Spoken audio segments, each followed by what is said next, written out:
Olá, meu irmão, olá, minha irmã, graça e paz de Cristo no seu coração. Meu nome é Marcos, seja muito bem-vindo aqui a mais uma videoaula do canal do Peregrino. Esse aqui é o nosso 27º vídeo de estudo bíblico dentro de um programa de discipulado cristão. Se você ainda não conhece o nosso programa do discipulado cristão, eu vou deixar no final deste vídeo um link, um card para que você possa acessar a nossa playlist e ali você pode conhecer os 26 vídeos anteriores a esse aqui, onde nós falamos desde o início na questão do conceito do discipulado até o momento em que nós chegamos agora. Também quero te desafiar a se inscrever aqui no canal, continuar seguindo a gente aqui, deixar ativo o seu sino para que você possa receber uma notificação toda vez que um vídeo novo for postado aqui no canal do Peregrino. Aqui no canal do Peregrino você tem, além deste conteúdo do discipulado, que é um conteúdo de estudo bíblico, você também tem a oportunidade de ter mensagens mais curtas, mais objetivas, mensagens de fé, de encorajamento, aonde a gente procura levar esperança às pessoas em meio a tanto caos e também o Evangelho do nosso Senhor Jesus Cristo. Então eu espero poder contar contigo para fortalecer esse projeto, fortalecer esse canal e que nós possamos cada vez mais alcançar um número ainda maior de pessoas.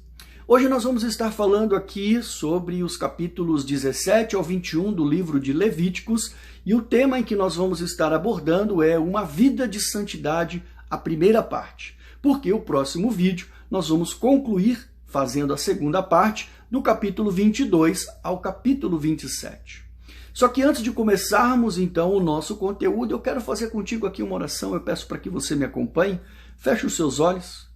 Querido Deus, mais uma vez aqui diante da Tua presença, nós vamos, Senhor, estudar um pouco mais da Tua Sagrada Escritura. Pedimos que Tu abra, Senhor, por favor, a nossa mente, o nosso coração, o nosso entendimento, nos dê sabedoria e entendimento para que nós possamos, Senhor, compreender os mistérios da Tua Palavra. Em nome de Jesus eu oro e agradeço por tudo. Amém. Querido, então nós vamos começar aqui fazendo uma introdução. Eu quero dizer para você que na videoaula anterior, a videoaula número 26, nós falamos sobre as impurezas humanas. E o capítulo 16, que seria o capítulo entre a aula anterior e esse de hoje, ele fala sobre o dia da expiação. E o dia da expiação nós já abordamos na videoaula número 23, eu vou deixar um link aqui para você, onde nós falamos sobre as festas bíblicas do Antigo Testamento.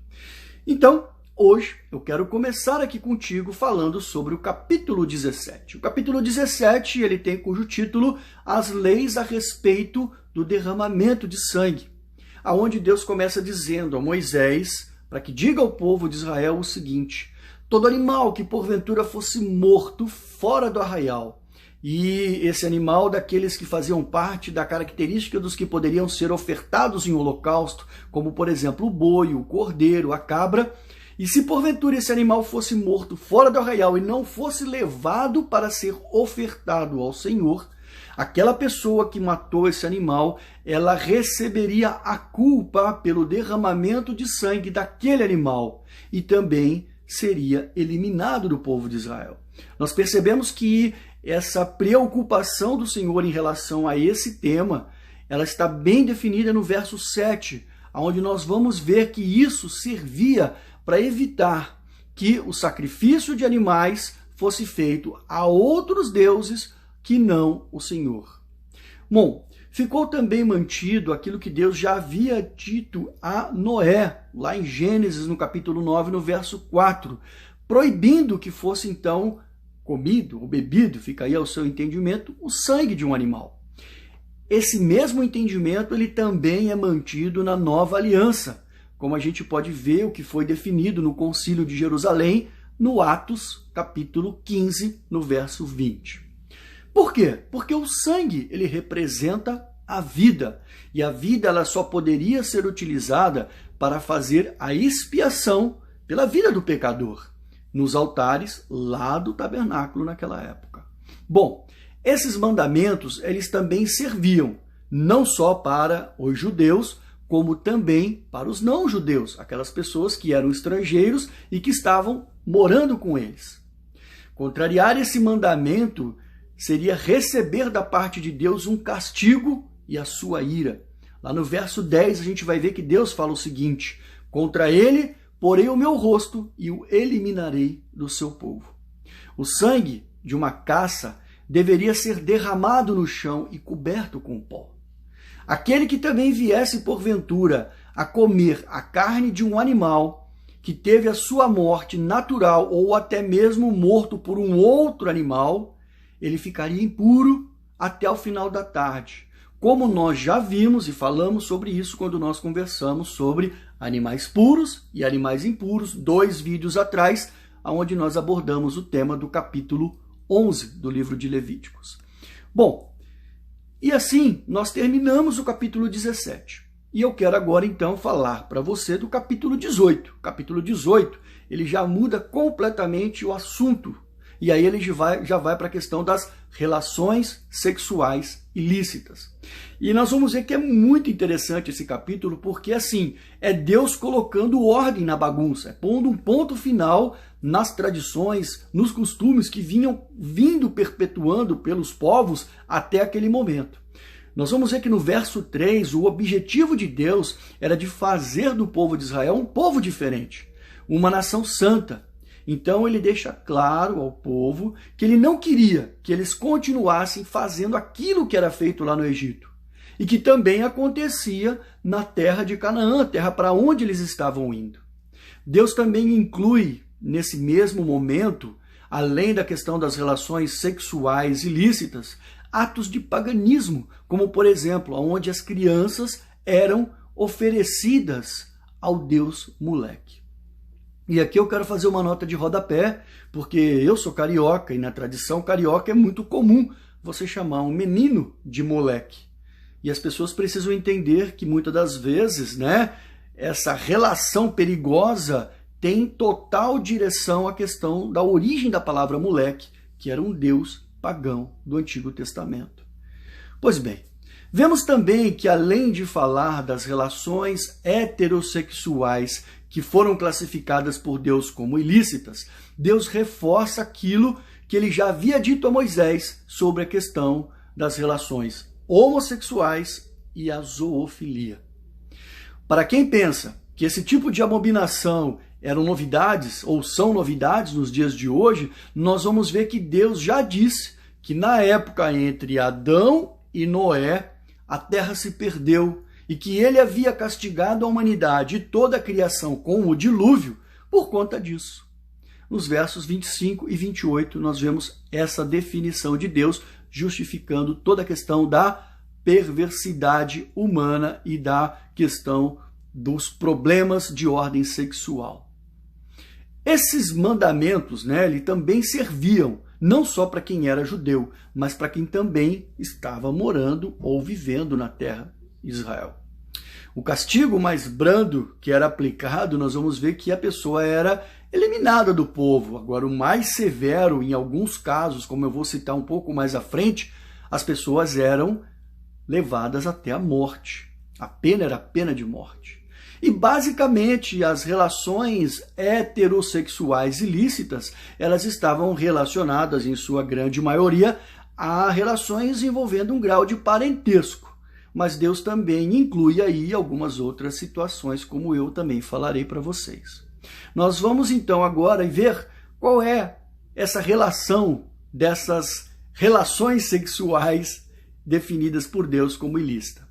No verso 7 nós temos, por exemplo, a relação sexual do filho com a mãe, proibido. Da mãe, do filho com a mulher do pai, sendo que de repente não era mãe, até porque era comum alguns pais terem 2 mulheres, 3, 4. Então, era proibido. Do verso 9 e 11, com a irmã, fosse ela filha do mesmo pai ou não.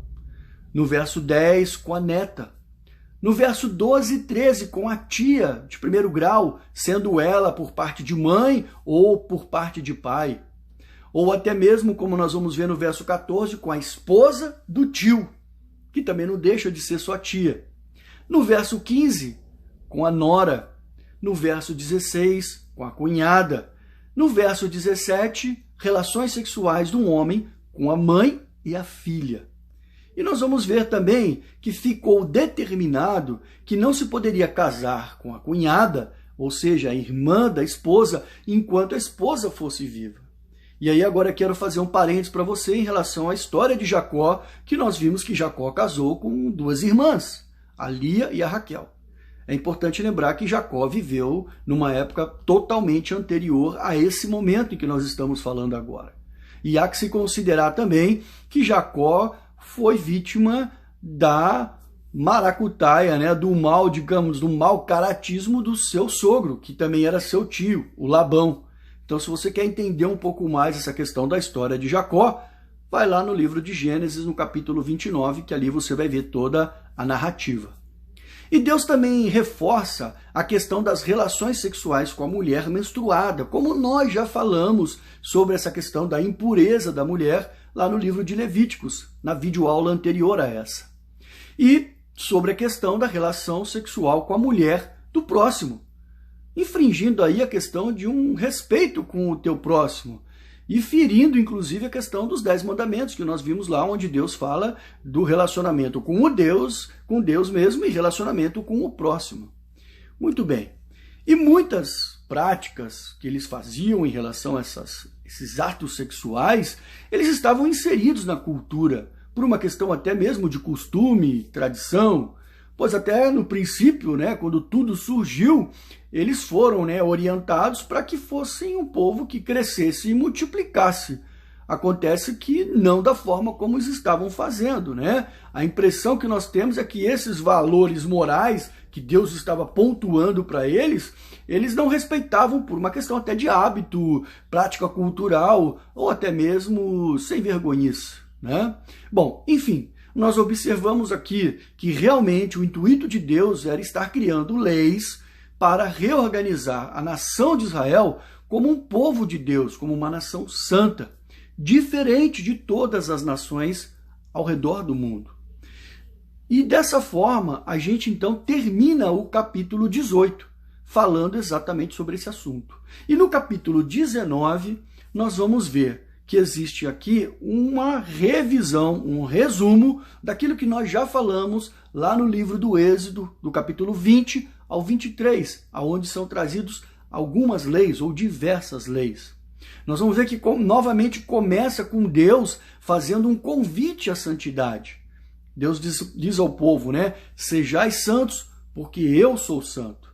E aí nós temos a abordagem de uma série de leis que nós já vimos anteriormente, como, por exemplo, a respeito dos pais, o dia da dedicação ao Senhor, que no caso deles era o sábado, abominação à idolatria, respeito às leis cerimoniais e aos sacrifícios, cuidado para com os pobres e com os estrangeiros, e além de condutas morais e algumas leis cerimoniais, como, por exemplo, não furtar, não roubar, não mentir, não oprimir os pobres, não dar falso testemunho, pagar o trabalhador no dia, quando você contrata ele para um dia de trabalho, não jurar em nome de Deus, não amaldiçoar os surdos, não colocar tropeço aos cegos, julgar com justiça, não andar com fofoqueiros, não atentar contra a vida, não guardar ódio,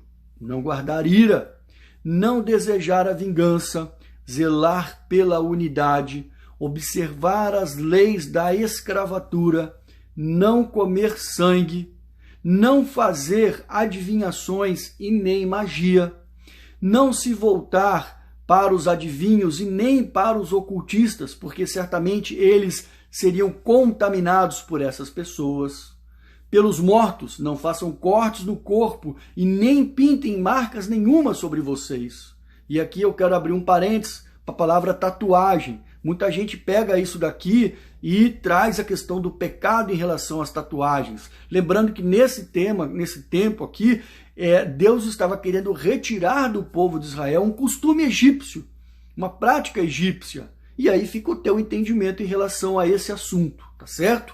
Não desonrem a filha fazendo dela uma prostituta, Reverenciem o santuário do Senhor e o dia do Senhor. Não cortem os cabelos nas têmporas e nem as barbas. Por isso que hoje você olha para o judeu ortodoxo tradicional, ele ainda tem, o seu porte de cabelo e barba diferente. Respeitem os idosos e os anciões.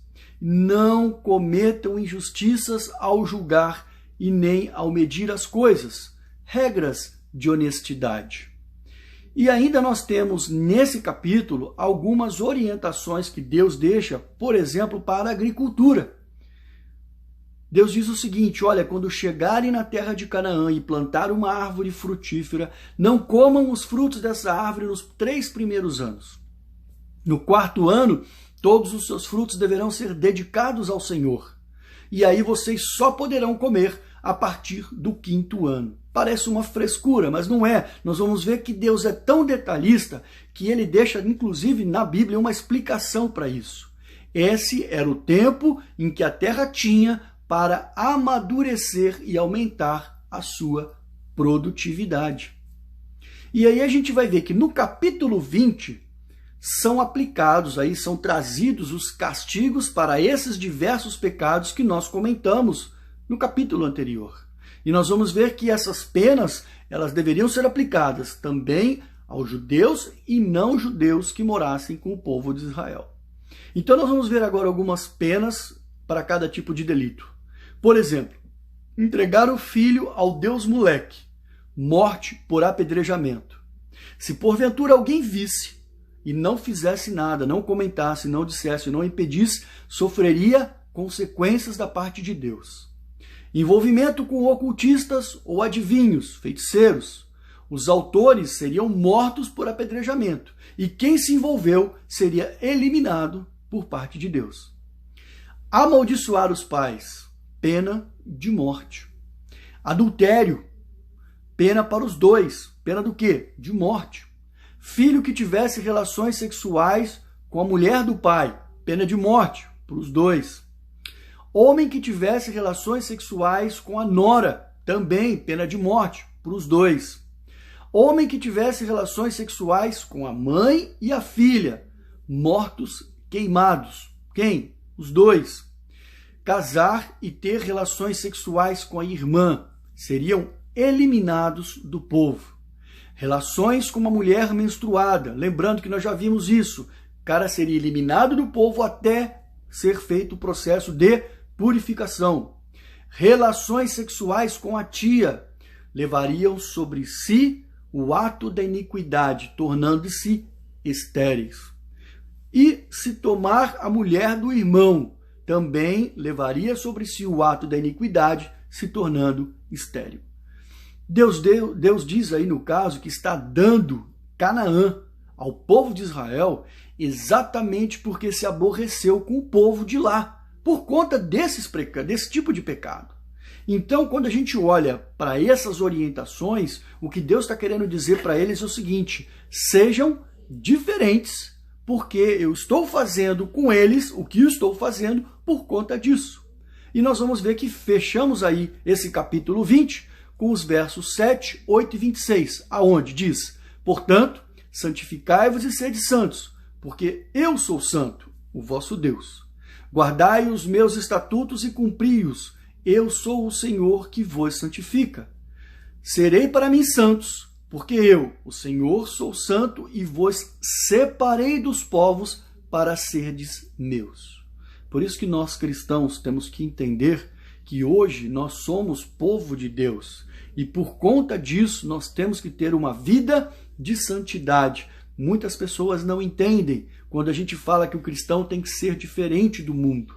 Porque quando Deus criou o povo de Israel para ser o seu povo, e depois com a vinda de Jesus isso foi aberto para nós, gentios, Deus nos fez seu povo. E nós temos que ter essa mesma característica que era dada ao povo de Israel no aspecto da santidade, uma vida de santidade. Não estou dizendo aqui a questão de leis como eram naquela época, a gente já falou um pouco sobre isso, mas uma prática de uma vida de santidade. E aí eu quero aqui finalizar esse nosso estudo de hoje falando sobre o capítulo 21, que muda um pouco o assunto, que é um capítulo que fala a respeito das leis para os sacerdotes. Basicamente são leis aos filhos e descendentes de Arão, aqueles levitas que fossem exercer o sacerdócio. Então começa dizendo que eles não deveriam se contaminar com os mortos, por ser o principal homem entre o povo. Se tocasse, se tornaria impuro. E aqui eu quero chamar a atenção para a palavra principal. Observem que Deus coloca o principal homem entre o povo. Não era o rei o principal homem entre o povo, era o sacerdote. Por quê? Porque era ele que tinha sido escolhido por Deus para falar diretamente com o próprio Deus através do Santo dos Santos. Então isso é muito importante de frisar aqui. Na questão da relação com Deus, o sacerdote era considerado o homem mais importante do povo. Não poderiam seguir os costumes de demonstrar em seus corpos sinal de luto, como por exemplo, raspar a cabeça, aparar a barba ou até mesmo fazer cortes pelo corpo. É claro que Deus deixa aqui algumas exceções, tendo em vista até mesmo o fato de saber que isso impacta muito no sentimento de um homem. A morte de um pai, da mãe, de um irmão, de uma irmã virgem ou até mesmo de um filho. Eles deveriam buscar uma vida de santidade. Por quê? Eram exemplos. Hoje nós podemos dizer que quando nós olhamos para Apocalipse capítulo 5, verso 10, nós vamos entender que Deus nos fez sacerdotes e reino. Então, toda aquela vida de santidade que era dedicada, que era orientada, que era dada aos sacerdotes, nós hoje devemos ter esse mesmo espelho, onde nós devemos buscar ter também essa vida de santidade. Naquela época, eles não poderiam ter como esposa uma mulher desonrada, como prostituta, ou até mesmo aquelas que eram rejeitadas pelo marido. Deveria ser uma mulher virgem. Se porventura a sua filha, ou a filha de um sacerdote, se tornasse prostituta, ela deveria ser queimada por ter desonrado o nome do pai. Deveria ter uma postura diferente entre os demais irmãos de sangue. Por quê? Porque ele havia sido investido no cargo de sacerdote. Uma vida bem restrita, não devendo sair, se ausentar do santuário, sob a pena de profanar o nome de Deus. E nós vamos ver que a Bíblia ainda nos diz, ali no capítulo 21, sobre alguns impedimentos para o exercício sacerdotal. Não poderiam ter máculas e também não poderia ter defeitos físicos ou doenças. Os que possuíssem algum problema poderiam comer das coisas santas, mas não poderiam realizar nenhum ritual de oferta de sacrifício e muito menos se aproximar dos ambientes na tenda da congregação, os locais em que nós chamamos de santo e santíssimo lugar. E assim nós encerramos aqui o capítulo 21 e o nosso estudo bíblico de hoje. Eu quero te convidar aqui a continuar conosco aqui no nosso canal, porque na próxima videoaula nós falaremos do capítulo 22 ao 27, finalizando assim o livro de Levíticos. E também espero que você possa estar gostando desse nosso conteúdo e deixar aqui no vídeo o seu comentário, o seu feedback, a sua posição, caso você discorde de alguma coisa que foi dito aqui, e que você continue nos seguindo aqui no canal. Que Deus abençoe a sua vida, que você possa realmente ter obtido algum tipo de conhecimento ou crescimento espiritual para a tua jornada com Deus. Um forte abraço, fique com Deus e até o próximo vídeo.